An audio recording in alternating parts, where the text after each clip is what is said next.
gente vem conversando sobre isso, né? Por quê? Primeiro para poder... Então essa aqui a gente... Vamos tentar, não concluir, né? Mas vamos tentar, digamos assim, dar um acabamento maior. Concluir mesmo, que reconcluir mesmo não. Porque também não é para concluir. Mas a gente já vem conversando sobre isso de justiça, para limpar a nossa cabeça de um monte de compreensões que o mundo evangélico, a teologia reformada colocou na nossa cabeça. A gente já sabe, né? Sabe isso aí. Então, algumas certezas a gente achou. Primeiro que a justiça, que é essa justiça que Paulo fala que... Primeiro, ele coloca isso como um tema central no Evangelho. Olha, enxerga isso em Romanos, né? O Evangelho é a revelação da justiça de Deus. Pelo Evangelho, a justiça de Deus se revela ao mundo. Então, que justiça é essa? É a justiça que o povo hebreu tinha tanto como esperança, que os profetas reclamavam lá na situação de desconfigurações de injustiça lá de Israel, né, que eles reproduziram lá em Israel o modelo do Egito, né, que era o mesmo estado, opressão, enfim, isso que a gente já conversou, e que os profetas estavam todo o tempo metendo o dedo na ferida, criticando sacerdotes e reis, em nome dessa justiça de Deus, Deus justo, do Javé que vem para julgar nesse sentido, de instaurar a justiça, de equidade, para dissolver o domínio de uns sobre os outros. Isso que a gente já pensou. Por quê? Porque a noção de justiça que o hebreu tem é que Deus fez justiça ao povo de Israel, tirou ele do Egito, e aí Deus se revela enquanto redime. A redenção é a justiça. Então a gente vai colocar tudo no bolo só: salvação, justiça e redenção. Essas coisas e revelação de Deus. Ou seja, Deus só se revela, isso é muito importante. Porque senão a gente vai virar teólogo sistemático. Sem isso, isso é sério. Deus só se revela numa ação de redenção, num ato de redenção, de resgate, que tirou aquele povo daquela situação de opressão, de escravidão, de domínio de um estado, faraó, uma porção de superstições religiosas, arranca isso. E isso vira a noção de justiça e de revelação de Deus. E aí Paulo cola isso em Jesus. Isso é uma fusão não é fusão, mas ele está compreendendo o evento Jesus nessa tradição. Isso é muito importante. Isso não é teologia barata, não é coisa. Isso é muito importante para a nossa compreensão da nossa existência. A salvação que há em Jesus, ela é total e absoluta e ampla. E é aí que Deus se revela. Deus se revela em Jesus, resgatando a gente de uma situação plena de opressão. Não é só essa coisa de pecado que a gente entendeu na igreja evangélica. Pecado no sentido interior, que é o... Lutero vai colocar a justiça como só para resolver o problema da minha culpa. Agora eu estou justificado, a minha culpa perante Deus individualmente está aniquilada, porque agora eu sou justo. Mas isso é muito pouco, o evangelho não fala sobre isso. Mas a justiça plena, em Jesus há uma justiça plena. Deus ali se revela resgatando um povo,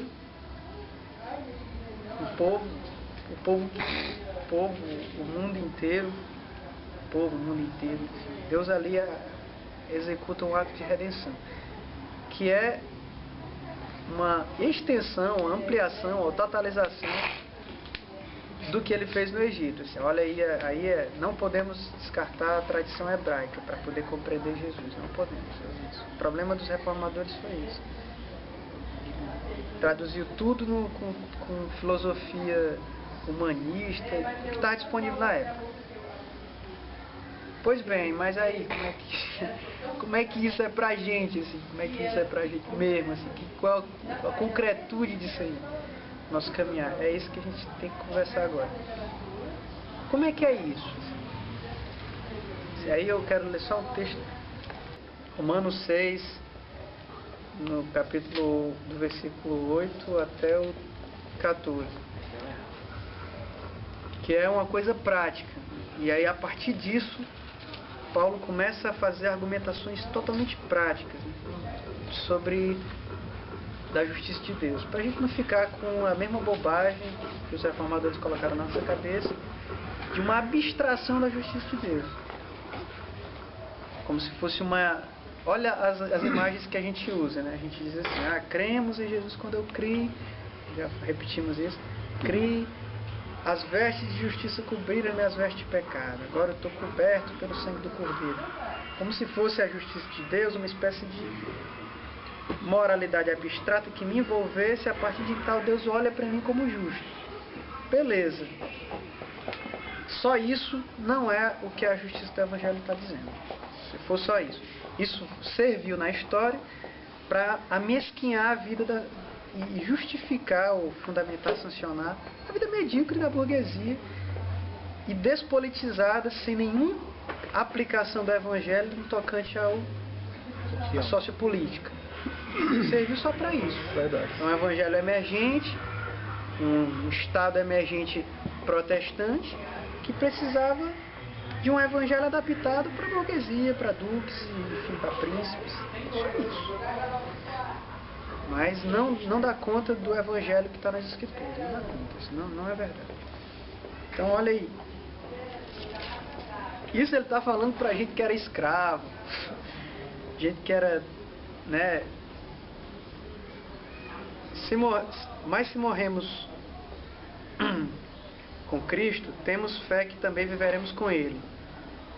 Sabendo que Cristo, uma vez ressuscitado dentre os mortos, já não morre. A morte não tem mais domínio sobre ele.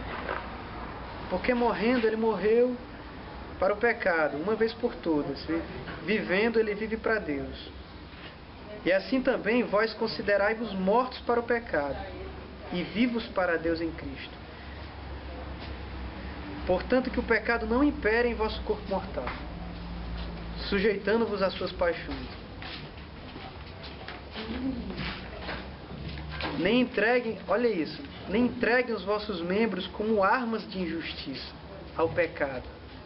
Pelo contrário,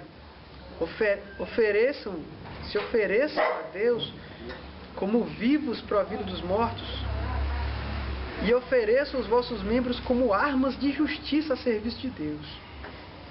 E o pecado não vos dominará, não dominará vocês, porque vocês não estão mais debaixo da lei, debaixo da graça.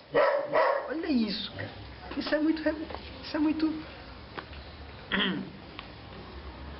Então vamos recapitular. A gente entendeu que a justiça de Deus é um ato de Deus, ações de Deus, que essa mentalidade, pelo menos nos textos, surge em Israel a partir do relato da libertação do Egito. Então, é ali que Deus revela a sua justiça, libertando aquele povo do Egito. E aí cria a noção da justiça de Deus. Do Deus justo. Deus que é justo é o Deus que redime, que retira. Redenção aí, pessoal, não tem nada a ver com o espiritual, também. Mas é da vida, tirar um povo de situação de escravidão, de estrutura de injustiça, totalmente povoada por superstições, por deuses, né? Enfim. Então essa é a noção de justiça, o resgate, a libertação.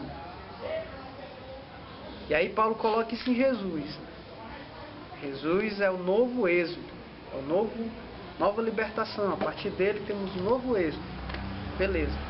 E agora ele está dizendo o seguinte: vocês creem em Jesus, vocês morreram com ele, para esse negócio do pecado, esse dilema todinho da lei do pecado, esse problema que infantiliza, que Paulo vai dizer que é uma coisa que mantém você na infantilização e nos rudimentos desse mundo, que é o que a religião faz, bota você no conflito do pecado. Pecado, pequei, e aí pede perdão, volta, aquele negócio todo. Paulo está dizendo que o Evangelho vai tirar você dessa infantilização. Você morreu para o pecado e morreu para a lei. E agora, concreto mesmo, ofereçam o vosso corpo como instrumentos ou armas, né? É uma tradução que tem armas, da justiça a serviço de Deus. Vai viver no mundo como você tiver, meu irmão, com a sua vida, mas viver como escravos, servindo. Olha aí, é esse termo da escravidão mesmo, a linguagem é essa. Você foi tirado de uma escravidão para outra. Só que é uma escravização da justiça. E depois ele diz assim, ó, eu estou usando essa linguagem por causa da fraqueza da vossa carne, para vocês entenderem. Ele diz depois. Eu pegar o meu corpo e oferecer a Deus para esse serviço da justiça de Deus na terra. Essa justiça de redenção. O que é então seguir a Jesus? Nessa perspectiva de Paulo, da justiça de Deus. Eu estou justificado diante de Deus, em Cristo. Mas agora eu ofereço o meu corpo à justiça. Para praticar ela. Essa justiça tem nada a ver com moralidade, com essa moral do certo e do errado, nada a ver. Mas eu viver essa justiça, viver essa prática de redenção. E aí vamos para Jesus, vamos tentar achar isso em Jesus. Quando Jesus diz assim, faz aquela missão lá dos 70. Vão e entram nas aldeias e digam, o reino de Deus chegou. Expulsem os demônios, purifiquem os leprosos, ressuscitem os mortos e digam, o reino de Deus é chegado a vocês. A gente entende isso como se fosse um imperativo de fazer milagre, né? A gente não, no mundo evangélico. Olha, Jesus incentivando a gente a crer para fazer milagre. Mas o que é purificar um leproso? Ressuscitar o morto, expulsar o demônio e dizer o reino de Deus é chegado. O reino de Deus é chegado, a justiça, aquela justiça dos profetas que eles esperavam. Não separem. Quando Jeremias, por exemplo, fala das profecias da vida do Messias, ele chama de o Senhor justiça nossa. O reino do Senhor justiça nossa, ele tem essa expressão, o Senhor justiça nossa. É essa justiça que virá. A gente está vivendo todo o tempo no horizonte escatológico mesmo. A gente cooperar com essa justiça na terra. Purificar o leproso. Então isso, pessoal, é viver como seguir Jesus e ser justificado e entrar nessa justiça de Deus e viver dela, como diria Paulo, justo viverá da fé. A prática disso é você ser completamente absorvido por essa justiça e oferecer o seu corpo. Paulo está usando um nível mais concreto. Ofereça o seu corpo a essa justiça. A prática da redenção. De todo tempo estar libertando o outro, iluminando o outro. Não só o outro, mas tudo que você puder segundo o seu corpo, né? Segundo o seu corpo pode, né? Eu sei que isso aí pode ser estranho para o mundo, estranho mas isso tá aqui, e isso está totalmente em horizonte com toda a tradição do Evangelho.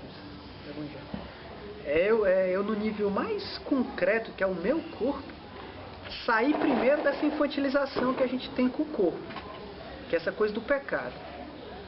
Isso é muito doido, isso é totalmente antirreligioso para um judeu que está falando para judeu, porque tinha judeu ali em Roma ali, as comunidades quase tudo era judeu. Isso é muito doido, isso é muito radical. Aí diz que Paulo é o cara que instaurou a religião e papapá. Não sei, não consigo ver isso. Mas eu vejo alguém que está dizendo assim, ó, saiam dessa infantilidade do pecado. Desse, como ele lá em Gálatas, desse espírito de temor e escravidão. Porque se vocês creem em Jesus, creem mesmo que vocês estão vivendo a justiça de Deus, ou seja, já não depende mais das suas obras, não depende mais. Se você não crê na justiça de Deus, você não crê que você é justificado por Ele, porque a justiça é dele, pronto, beleza. Então o pecado não vai ter mais domínio, não precisa ter medo. O pecado não vai ter mais problema, não vai mais operar, não vai mais, as paixões não vão dominar você se você jogar ele fora, se você parar de pensar com ele. Não vai, porque você não vai mais estar debaixo da lei. A lei pecado só opera essas paixões. Você só se relaciona com a lei, cara. Com códigos, com regras, com mandamentos. Quando você só se relaciona com isso, aí pronto, você fica louco. Você fica doido, você fica desesperado. Né? Tudo que ele diz, quem me livrará do corpo dessa morte? Aí depois ele vai especificar esse drama. O que é viver um camarada só debaixo da lei? É desgraça. É desgraça você viver só com código. Só com código. É possível que o mundo evangélico é isso. É você estabelecer só com código. É dizer, olha, crente não faz isso. Crente não faz aquilo. Crente não faz aquilo. Porque crente não faz aquilo. Isso não é evangelho, cara. Isso é outra coisa. E a lei é uma coisa bem exclusivista, né? Ela vai, se você não pratica, automaticamente tu vai sendo excluído, né? E é engraçado, tu falou nisso, cara. A radicalidade de Paulo é muito tão doida. É engraçado porque isso a galera não fala. A galera só pega o baixo, bicho.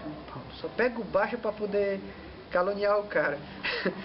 Mas olha o que ele diz assim: sendo justificado pela fé, excluiu-se a vanglória.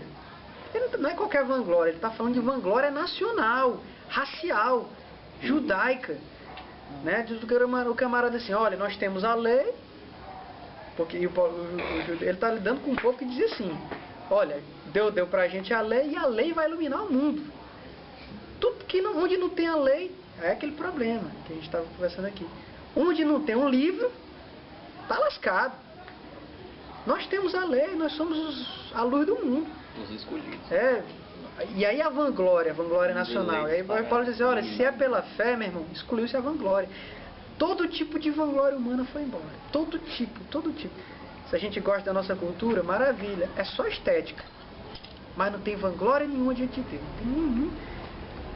Nem nada, nem o nosso comportamento. Nem porque a gente gosta de...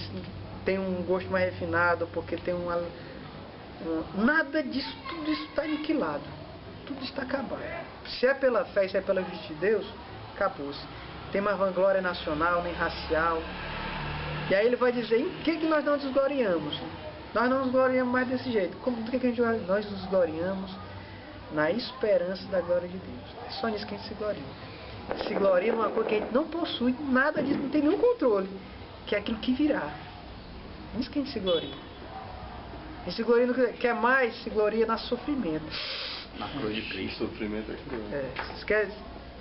Vamos se gloriar. É isso que a gente se gloria. Não tem mais nenhuma vanglória humana, racial. Vamos se gloriar só na esperança da glória, naquilo que virá, nessa justiça que virá. Que nós não temos nenhum controle, virá porque Ele prometeu que virá e Ele vai cumprir isso. Não tem mais nenhum domínio sobre isso. E no sofrimento. Pronto. Tu vinha falando, tu citou ele dizendo que a gente oferecesse os membros do corpo, do próprio corpo, a serviço dessa justiça de Deus, né? E é interessante como isso desmantela esse lance que a gente vem falando sobre essa espiritualização de tudo, né? Inclusive da justiça, que inclusive despreza a necessidade do corpo, de ter participação de corpo nessa justiça, né? Na instauração dessa justiça, né? E apesar dele ir para esse horizonte de, digamos, metafísico ou abstrato da justiça, ele coloca a coisa numa concretude assim, esmagadora pra gente, né? Esmagadora. Que a gente considera essa justiça assim algo quase angelical, assim, que sem corpo, sem membro, né? A gente desmembra assim, no sentido de a gente inclusive desagrega a comunidade em nome dessa justiça, tá entendendo? A gente desagrega, ela não tem implicações sociopolíticas nenhuma. No fundo é moralidade, essa justiça evangélica, no fundo não, assim, até no raso mesmo. Superficialmente já se vê. Primeira coisa, assim, a justiça de Deus é um ato, isso é muito importante, porque ela não é uma ideia. Vamos supor que a gente é ateu. Pronto, eu gostei desse tipo de exercício quando eu estava lendo. Vamos supor que a gente é ateu. Nós não acreditamos em Deus, certo? Não existe Deus. O povo de Israel escapa do faraó. Não existe Deus. Vamos supor assim, não existe Deus. É importante a gente fazer esse exercício que a gente vive num mundo que é ateu. Deus morreu no mundo ateu, no mundo que a gente vive. Então, o povo de Israel Virou dinheiro. escapou da opressão do Estado e está no exílio para criar uma organização justa. Não existe Deus. Esse ato, essa ascensão do povo, que não é uma ascensão, não é um golpe de Estado, é uma revolução que não é um golpe de Estado, ele não está... Tendo poder. Agora é que nós vamos... Não, ele está saindo daquilo que ele quer, tentando criar uma sociedade justa. Esse ato, essa ação, esse deslocamento é a justiça. É o que o povo hebreu entende como justiça. Essa passagem, por isso que eu chamo que é uma coisa violenta, porque Deus instaura uma violência no mundo e na nossa existência. Uma violência que Deus faz. O ato de Deus de fazer justiça é uma coisa violenta, porque quebra o status quo, quebra o poder do Estado no sentido os valores morais, as superstições que... Você acha que a nossa modernidade é toda cheia de superstição, gente? Por exemplo, por que a gente acredita nos 3 poderes? É superstição, é ficção científica. Não existe 3 poderes. Você pensa mesmo que aquilo ali é uma representação? Que existe o cabaré lá que está representando a gente? São ficções para fundar a sociedade. Enquanto a gente está cativo disso, a gente está oprimido. A gente está oprimido. Isso no nível mais, eu estou falando nesse nível. Mas existe uma porção de superstições na nossa cabeça sobre o próprio Deus, cara. Nossa noção de Deus. As noções de Deus estão cheias de superstição. Por exemplo, esse cara que botou aqui, diz, Deus me abençoe e agora eu estou no postão. Você acha que esse cara não tem fé? Esse cara tem fé, bicho. Ele acredita num Deus. Ele acredita em Deus. Mas esse Deus não é o Javé, nem é o Pai de Jesus. Não é. Não é o Pai de Jesus. Não é o Deus que nos chama, que nos redime, que instaura uma violência no mundo no sentido de arrancar a gente desse monte de bobagem, de superstição, de contos de fadas em nome de Deus. Foi me falar. Então, se a gente acredita nisso, oferecer o nosso corpo como arma de justiça, é uma expressão muito forte de Paulo. E depois ele vai só aprofundando isso, essa prática da justiça. Isso é coisa muito do hebreu mesmo, prática da justiça. Depois ele vai dizer que essa prática, ele vai instaurando em Romanos, que é a própria direção do novo tempo do Espírito Santo. Ele vai começando a botar isso em termos muito concretos.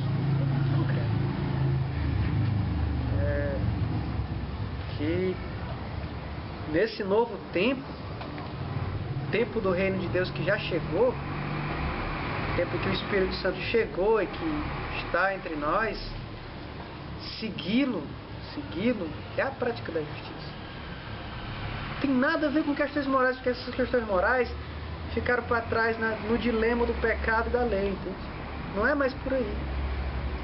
É você viver no mundo escravo dessa justiça, escravo no sentido de oferecer o corpo para essa redenção que sempre virá, no sentido de virar que ela virá para instaurar entre os homens. Eu passo a ser mais ou menos um agente dessa justiça. Agente da justiça. Assim, assim como em Cristo eu fui liberto, isso. Eu estando em Cristo posso agir para libertar outros. Isso, exatamente isso. Isso na prática. Iluminar os olhos do céu. Isso é o Isaías 61. E além daquela questão de impor a mão, curar, citar, tudo, digamos que tudo no sentido simbólico, né? Da ressurreição. Não excluindo o acontecimento de tais coisas, mas mais no sentido simbólico de operar a justiça, abrindo os olhos de cegos, falando agora da mesma simbologia ao ouvido daqueles que não ouviam. Então, operando a justiça em nós para que os outros sejam beneficiados com ela, né? Redimindo o leproso, que ato de justiça mais do que esse? Pois não é? É porque a nossa leitura dos evangelhos, dos milagres de Jesus, a gente entendeu por causa para fundar o neopentecostalismo, sei lá. A gente entendeu aquilo como milagre, mas nunca foi a intenção do texto ser milagre, nunca foi. Você pega o texto, não tem milagre ali, não é milagre.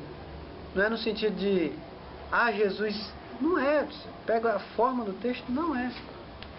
Sabe que Jesus, ele inclusive os próprios relatos vão dizer isso. Se eu expulso o demônio,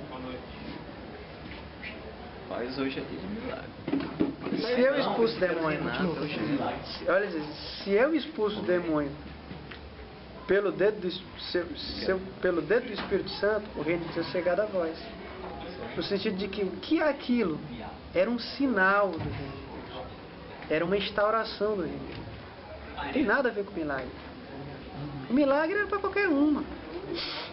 O milagre era para aquelas pessoas que Jesus disse assim: o que é mais fácil?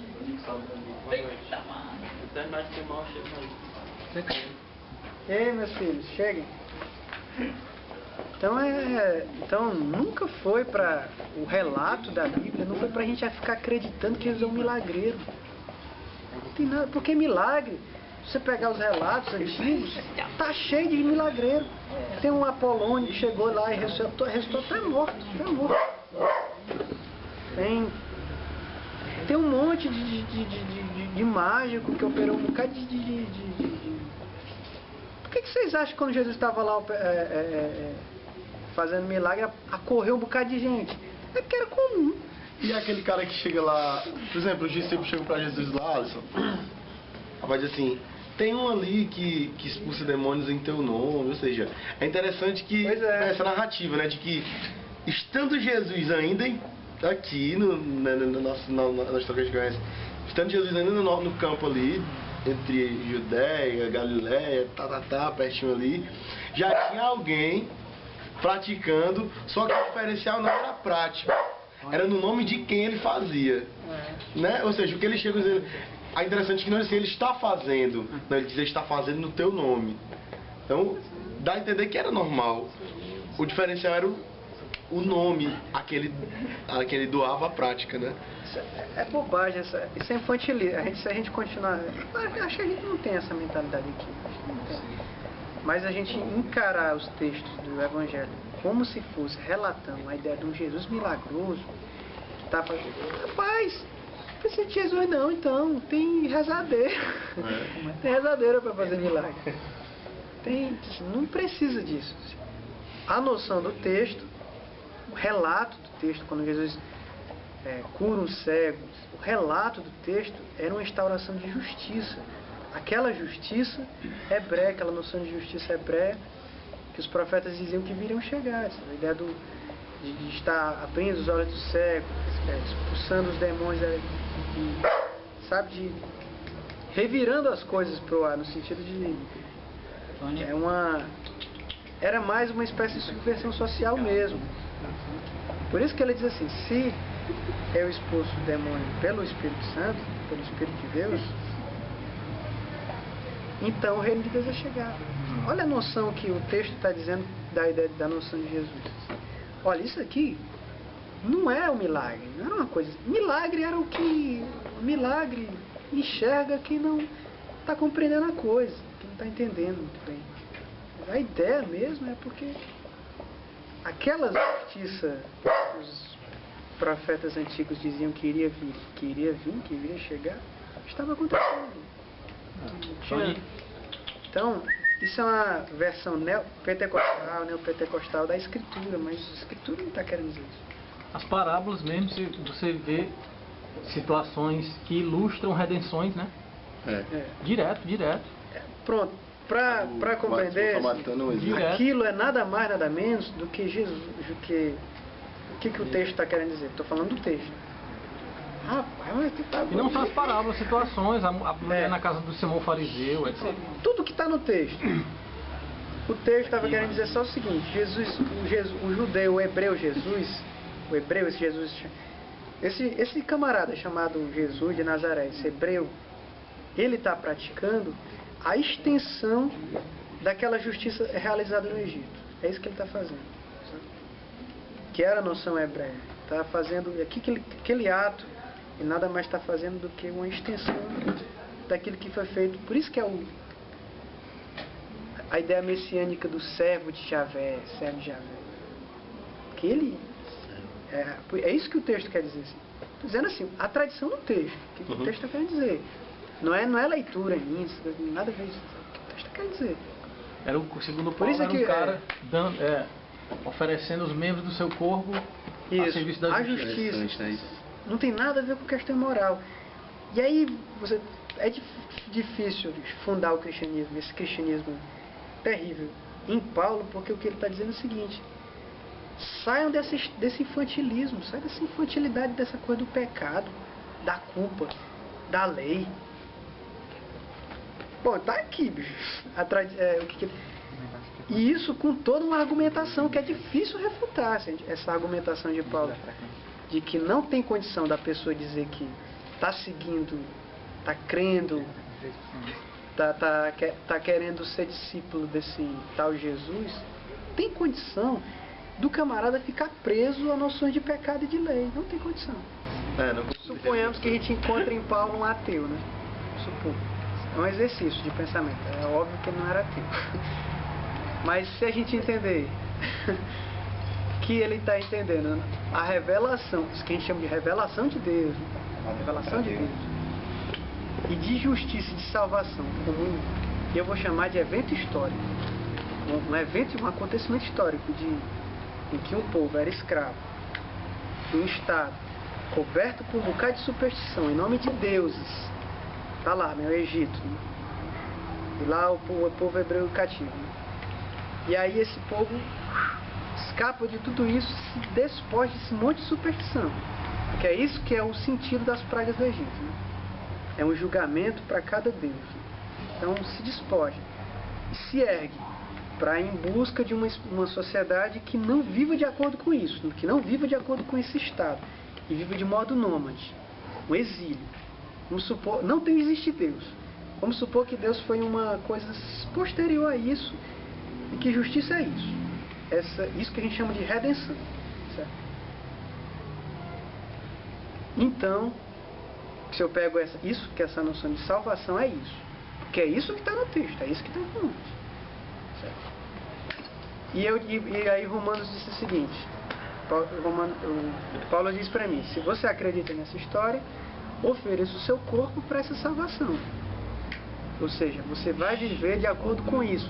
Você vai viver tanto de modo livre como libertando os outros. Aqui.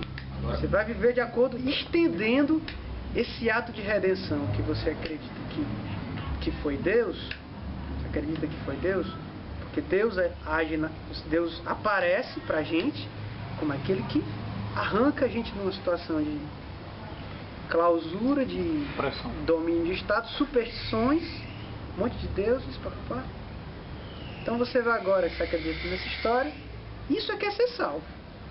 Pelo menos segundo Romanos, né? Isso é que é ser justificado. Então é isso que é ser justificado, eu vou viver de acordo com isso, oferecendo a minha existência inteira a isso, no nível mais concreto. Em outra carta ele vai dizer: exercitem a salvação de vocês, né? Aí você... É difícil você colar esse tipo de Deus, essa noção de Deus, com o Estado, porque é o inverso. Ele é anti-Estado. Ele arranca você para um exílio, para um nomadismo. Então, o que é ser salvo nessa perspectiva? Eu sei que isso pode... viu, Anilson? Eu sei que pode dar Só discernindo meu pensamento. Dá um nó redondo, dá um nó. Eu sei que pode dar um bolo aí, mas... Calma, vai dar tempo. Colhe, que depois vai que depois vai fazer bem. É, isso aí. Entenda que então o que é essa aliança com Deus? O que é essa aliança? O que é essa aliança com esse Deus que nem aparece? Ele só aparece na redenção. Ele só aparece naquele que arranca. Ele nem aparece, porque o Deus dos hebreus nunca apareceu. Foi proibido fazer a imagem dele. Nunca apareceu. Não há teologia desse Deus, não há nada disso. O que há é só atos que se dizem que foi ele que fez. Que atos são esses? Atos de redenção. Atos de salvação. Por isso que diz que ele é o Salvador. E aí a gente pegou esse negócio de Salvador levou para nosso curral. E hoje em dia, Messias e Salvador é uma coisa triste, que eu tenho que pedir desculpa para poder falar. Mas é triste você falar Messias, Salvador, é triste. Mas a noção hebraica, e a noção hebreia, e que depois vai cunhando a ideia do Evangelho, é essa. Do resgate, no sentido de arrancar da escravidão, da superstição de um poder estatal, maioral, como adestrador de corpos. E aí, bom, aí a gente está o nosso caminho para poder fazer isso é limpar a nossa cabeça desse monte de coisas. E entendo, eu estou arrogando a posição de quem está falando isso não tanto como intérprete. Não tem tanto como intérprete. Estou dizendo que eu estou experimentando os textos. Mas estou dizendo que essa leitura, para mim, é a mais fiel. Agora, se você pegar eu não estou dizendo que tenha coisas na Bíblia que são completamente avessas a isso. Pega Levíticos, que são de organização de uma sociedade sacerdotal, que é as seleções que os camaradas mais gostam. Claro. Que tem aquele monte de proibições, mas se você pegar a tradição, toda a tradição da Escritura, você vai entender que aquilo ali é uma organização do governo sacerdotal. Ali já começa a se cunhar um Estado, começa a se criar um Estado. E o engraçado é que nas histórias da Bíblia, Deus dá todo tempo salvando os outros dele mesmo. Deus está todo tempo salvando o povo dele mesmo. Porque quando o profeta chega e diz, Deus vai destruir esse templo aí, Deus está salvando Deus de quem? Deus está salvando Deus do próprio Deus. O próprio Deus criou determinadas coisas. Isso é quase que irônico. Eu sei, não, mas é verdade. Essas coisas que a gente está falando, mas isso tudo é para nossa... isso é para aumentar a nossa alegria, não é para aumentar a tristeza. E a nossa agonia, limpar a nossa cabeça. Esse cara é niilista, eu tô quase... Limpar a nossa cabeça das superstições, das coisas que se dizem em nome de Deus e em nome da Bíblia. Porque se a gente fosse ateu, tava tudo resolvido. Agora eu digo aumentar a nossa agonia, porque, por exemplo, a declaração do Tirolipa de que Deus honrou ele dando emprego na Globo, ela não é isolada não, ele é um cara da burguesia como nós, entendeu? Então, assim, se é de falar em emprego associando a justiça de Deus, é mais coerente que a gente fale em desemprego, entendeu? Em fechar a porta. É melhor que a gente olhe para fechar a porta de emprego do que para abrir porta de emprego, tá entendendo? Nesse sentido, verdade, né? A gente está falando essas coisas porque se você prestar atenção, a maioria das nossas angústias, quase todas, são angústia de quem foi evangélico. Toda ela, se você pegar toda ela vem disso aí que Paulo está falando, do conflito da lei e do pecado. É você se sentindo pecador, se amargurando com isso, com culpa, porque existem certos códigos de mandamentos que ordenam você fazer certas coisas que você não faz e nem vai fazer, porque você está vivo, graças a Deus. Você tem o que Paulo chama de paixões, e elas são coisas positivas que fazem com que você descumpra os códigos. Então a maioria da nossa angústia vem dessa infantilidade, pecado, lei. O que Paulo está dizendo? Fé é você sair dela. Sai dela. Se você crê nesse negócio do Evangelho, sai disso. Viva, como Paulo disse, morto para o pecado.